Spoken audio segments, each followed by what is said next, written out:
And leading out here, she's taking control of the pot away from Paul Wasika. He's the pre-flop raiser, but she's not going to let him fire the continuation bet. After her bet of 6,100, Wasika calls. Turn pairs the board. Annie's 2-pair in front. She checks. Safe check by Annie.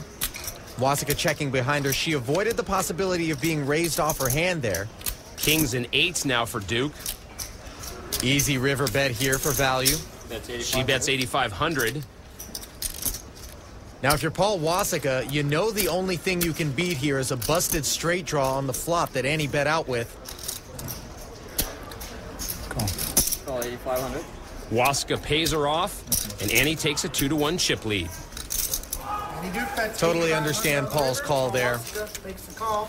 Annie was either betting with air, or she was value betting a 5 or better.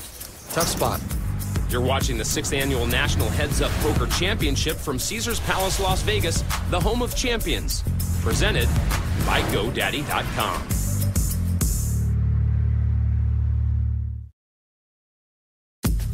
Back at Caesars Palace in the National Heads Up Poker Championship, there's Annette Obrestadt, whose unexpected rise to prominence began at a very young age. Playing poker was just a hobby for me. I've been playing since I was 15 and have been playing a lot. When I started making money, it became more real that this could be something that, I can make money doing. I dropped out the last year in high school.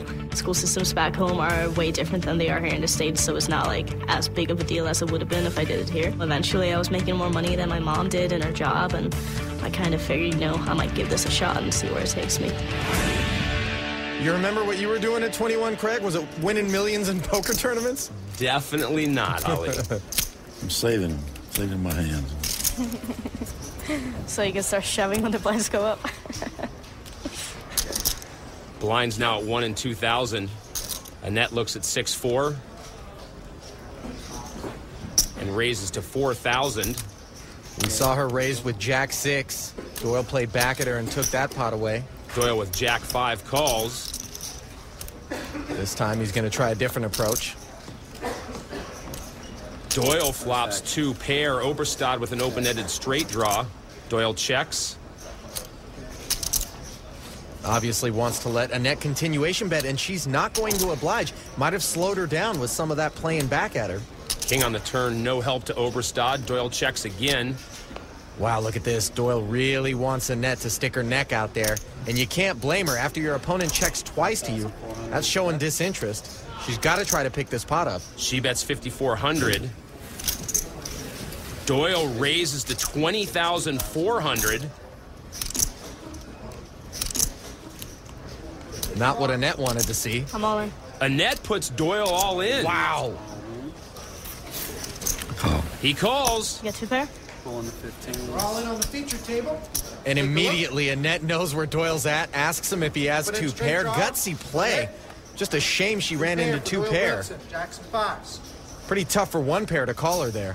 We could have done that on the flop instead of waiting for me. I know, we could have. Doyle needs to avoid a 3 or an 8 or he's eliminated.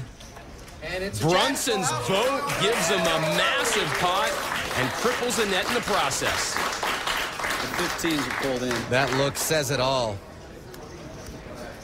Semi-bluff gone wrong. Got to tip your hat to her. But this match is all but over at this point with the blinds at 1 in 2,000 and Annette sitting with less than 10K. She's going to need a lot of help from the deck to get back into contention. Doyle with ace-8. Yeah, I'm all in. He puts Annette all in. And we'll take a look at She calls. They're all in here. But before we see the conclusion, out to another all-in and call. Barry Greenstein outstacked and in trouble against Jerry Yang's ace-queen suited. Here's the flop. Jerry continues to surprise me. Look at that chip lead he's got over Barry. Trip queens for Jerry. Barry's drawn thin with the gut shot. Greenstein was forced to gamble here with the stack where it was. 5 of hearts, not the card Barry was looking for. He needs a jack and only a jack. Here's Here's the river. Anything else, and Yang's moving on. And it's an eye. Jerry fades Yang the is on jack, to the and he'll quarterfinals. advance to the round of 8. Is it just me, or are only one of those guys into that hug? Welcome to the quarterfinals. Jerry Yang, furthest he's ever gotten in the competition. And we're all in at the feature table. Rejoining the again. previous It's a hard all-in, to close Brunson's for Doyle ace-8, a Brunson. 3-2 Queen five favorite of over hearts. Obrestadt's Net. queen 5 suited. I think I might get there. Here's the flop. Yeah. Annette optimistic. 5 in the window, but an 8. Annette pairs her 5, but Doyle hits an 8.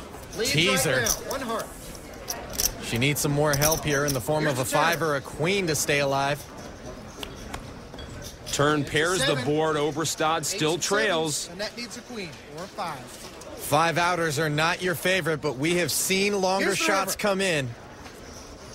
And it is an ace. It doesn't happen this time. Doyle's into the round of 8. I hope Annette's mom made it in time. Back to table 4. Annie Duke leading Paul Wasika by about 60,000. Lines at 2 and 4,000. Wasika with ace-10. Playable. Raise, make that. He raises to 8,100. Pocket jacks for Annie. She puts Paul all in. Snap call from Wasika. All are all in. 2 jacks for Andy Folding Duke. would have left Paul with about 10 big blinds. Figures he'll gamble with that hand as opposed to wait for another one.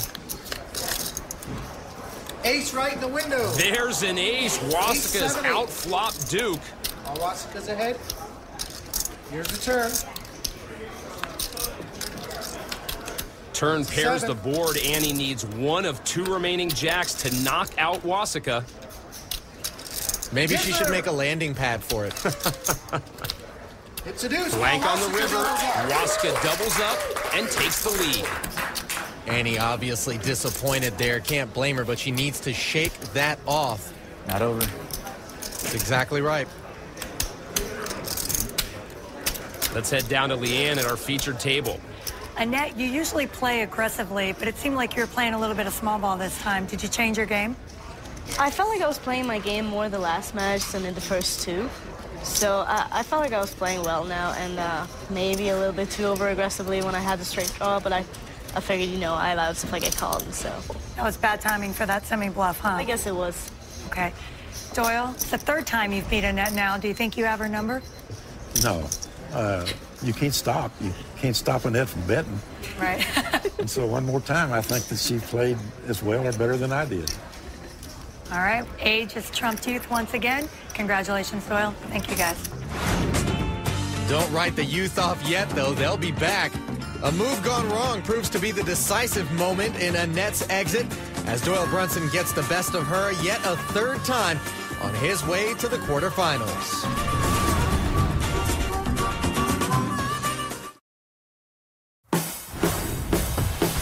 Welcome back to the National Heads Up Poker Championship, where Doyle Brunson has once again proven why he's a poker Hall of Famer. He took down Annette Obrestadt and moves on to the quarterfinals. Jerry Yang managed to defeat Barry Greenstein, and now we have a new feature table where Elia Lesra is slightly behind in chips to Dennis Phillips. Let's get to the action. Elia Lesra on the left, his deepest run at this event against Dennis Phillips, reaching the round of 16 in his debut at the National Heads Up Poker Championship. Our GoDaddy.com pocket cam shows Phillips 7-4 suited. Blinds at 1,500 and 3,000. Dennis raises to 7,500. Raise it up. 7,500. Queen 8 for Ellie. He calls. I feel like these guys are about to exchange lineup cards. Where's the umpire? Look at this. Couple of aces on the flop doesn't help either player. Lesra checks. Not time to get bashful now just because you got 7 high, and Phillips knows it. He bets 11,500. Ellie folds. That, I think, was a good flop for me.